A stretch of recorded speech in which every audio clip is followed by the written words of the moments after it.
எல்லாம் ஆன பிறகு அரசியல்வாதிங்க போய் விசாரிக்கிறதும் ஆறுதல் எதுக்கு பிரயோஜனம்? கூடியிருக்கு, பேப்பர்லையும் பத்திரிகையிலையும் வரல, விஷயங்கள் மறைக்கப்படுது. அவங்க மற்ற ஸ்டேட்டை விட தமிழ்நாட்டில் கம்மின்னு சொல்லி பூசி முழுகாமல் நடவடிக்கை எடுக்கணும். ஒரு பெண்களுக்கு ஒரு பாதுகாப்பு இல்லை, ஒரு தனிப்பட்ட மனிதனுக்கு ஒரு பாதுகாப்பு இல்லை. பெண்களை பெற்றவங்க நியாயமாக பயப்பட வேண்டிய காலம். கெடுக்கிறவனை இது பண்ணுறவனெல்லாம் ஜெயிலில் போடக்கூடாது, சுட்டு சாவ வச்சிடணும். நிறைய கிரைம்ஸ் இப்போ அதிகமாகிட்டு, முக்கியமாக குழந்தைங்களை 7 வயசு குழந்தைன்னு சொல்லி எல்லா குழந்தைகளையும் இவ்வளோ ஈஸியாக இது பண்ண அந்த கிரைம்ஸ் இப்போ அதிகமாகிருச்சு. அதை பற்றி உங்களுக்கு? ஆமாம்மா, நீங்கள் கரெக்டாக சொன்ன மாதிரி இந்த பாலியல் தொல்லைகள் குழந்தைகளுக்கும் சரி வயதானவர்களுக்கும் சரி அதிகமாகிடுச்சு.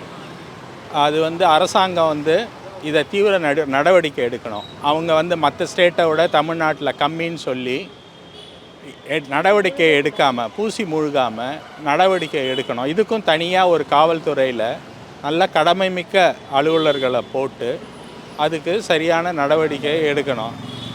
இப்போ இந்த 5 வருஷம் காலமாக இது வரைக்கும் எந்த கவர்மெண்ட்டும் ஸ்டெப்பு எடுக்கலை. ஏன்னா இப்போ வரப்போகிற எப்படின்னு கேட்டிங்கன்னா என்ன சொல்லுன்னு கேட்டிங்கன்னா, ஒரு பெண்களுக்கு ஒரு பாதுகாப்பு இல்லை, ஒரு தனிப்பட்ட மனிதனுக்கு ஒரு பாதுகாப்பு இல்லை. ரொம்ப கஷ்டமாக தான் இருக்குது. சின்ன சின்ன குழந்தைங்கள்லாம் கெடுத்து அவங்கவுங்க சாவடிக்கிறதுனால கெடுக்கிறாங்க, சாவடிக்கிறாங்க. பெற்றவங்களும் குழந்தைய கரெக்டாக இட்டுன்னு போயிட்டு இட்டுன்னு வரணும், யாரையும் நம்பி அனுப்பக்கூடாது. ஐயோ, கண்டிப்பாக பெண்களை பெற்றவங்க நியாயமாக பயப்பட வேண்டிய காலம். ஏன்னா மெஜாரிட்டி ஆம்பளை பசங்க ஒரு 60 to 70% எனக்கு குத்துமதிப்பாக சொல்கிறேன், 70% பொல்யூட் ஆகிட்டாங்க. இதுக்கெல்லாம் காரணம் எண்ணங்கள்ன்றது எல்லாருக்கும் தெரிஞ்சாலும் அந்த எண்ணங்கள் கெடுக்கிற அளவுக்கு ஒரு தடவை ஜக்கி வாசுதேவ் சொன்னார் ஒரு மீட்டிங்கில்.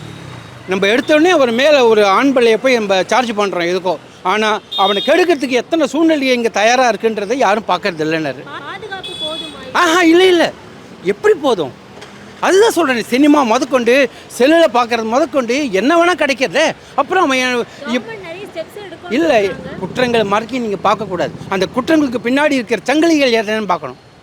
எடுத்த எடுப்பில் நான் கூட ஒரு பொண்ணை பார்த்து எதுவும் பண்ண முடியாது. எனக்குள்ளே தோணிகிட்டே இருக்குது, ஏதோ ஒன்று தப்பாக ஒன்று தோணிகிட்டே இருக்குது. பணக்கார பொண்ணை பார்த்தா தொட மாட்டேன். ஒரு ஏழை பொண்ணு எங்கேயோ ஒரு கிராமத்தில் யாரும் பார்க்கல, செஞ்சு பார்ப்போமேன்னு தோணும். அப்போ எப்பயோ தோணின எண்ணம் இப்போ செயலாகுது. இது இந்த சங்கிலி தொடர் இது எங்கே முதச்சது யார் சொல்ல முடியும்? எண்ணங்கள் மறுபடியும் தன்னை சரியாக வச்சுக்க தெரியணும். அவனுக்கு அதுக்கு உண்டான ட்ரைனிங் கொடுக்கணும். 10வது தான். ஏன்னா இவங்க அம்மா அவங்க சம்பாதிக்க தான் பார்க்குறாங்க. 2வது இதையும் கொஞ்சம் பார்த்து அவங்க கண்காணிக்கணும் குழந்தைங்களெல்லாம்.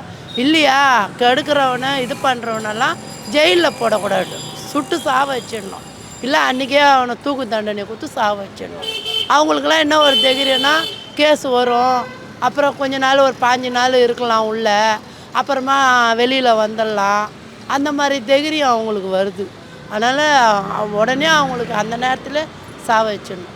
எல்லாம் ஆன பிறகு அரசியல்வாதிங்க போய் விசாரிக்கிறதும் ஆறுதல் எதுக்கு பிரயோஜனம்? நீ முன்னெச்சரிக்கை பண்ணணுமா இல்லையா? அந்த முன்னெச்சரிக்கை இல்லையே.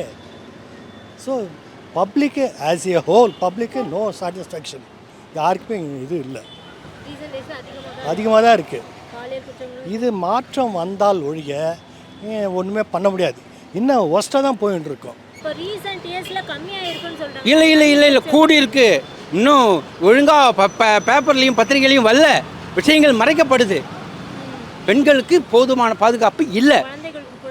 ஆமாம், படமே எடுத்தாச்சு, குழந்தைங்களை பற்றி படமே வந்தாச்சு. அது என்ன பேட் டச் குட் டச் பற்றி ஒரு படமே பார்த்தேன் நான். ஆனால் போதலை, விஷயம் அதுதான்.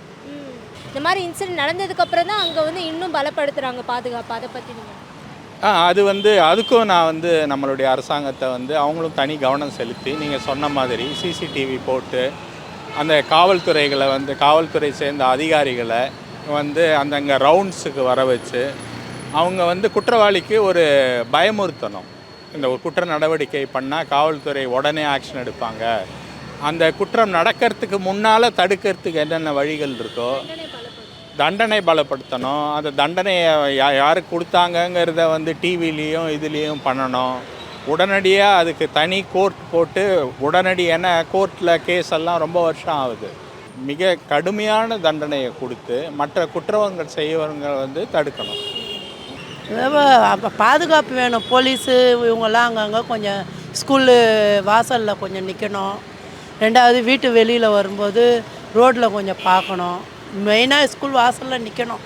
குழந்தை யாரோட இட்டுன்னு போகிறாங்கன்னு இப்போ டீச்சர்ஸுங்களும் இப்போ பார்க்கணும். பேரண்ட்ஸ் யார், அம்மா வராங்களா, அப்பா வராங்களா, பாட்டி வராங்களா பார்த்து அவங்க கூட தான் அனுப்பணும். இது 2.5 வயசு குழந்தை விட்டாங்களாங்க. யார் குழந்தை என்னங்க, நம்ம வீட்டு குழந்தைங்க இல்லையா, நம்ம வீட்டு குழந்தை இருக்குது, பிள்ளைங்க இருக்குது, பேர பசங்க இருக்குது. அந்த பேர பிள்ளைங்க ஒன்றுன்னு வச்சேன் நான் என்ன சொன்னேன், என்ன மாதிரி ஆளுங்க கிட்ட கச்சாங்கன்னா உறுப்பே இருக்கக்கூடாது. ஆண் உறுப்பே நீ இருக்கக்கூடாது. நீ தண்டனை கடுமையாகணும், இல்லைன்னா பசங்களை காப்பாற்றுறது ரொம்ப கஷ்டம்.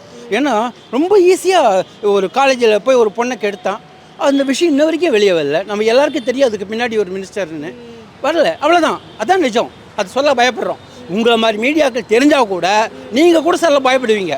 இல்லை அரசியல் புள்ளி இருக்குது. இது வரைக்கும் அரசியல் புள்ளி எந்த புள்ளி இல்லை சொல்லுப்பாங்கண்ணா. எந்த அரசியலில் இது வரைக்கும் இல்லாத இருக்குது. 4 வருஷம் முந்தி ஆண்ட ஆட்சி அந்த மாதிரி தான் இருந்தது. கொஞ்சம் கம்மியாக இருந்தது. 100க்கு 60% இருந்தது 4 வருஷம் முந்தி.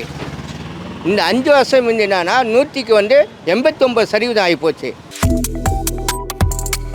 Subscribe to One India and never miss an update.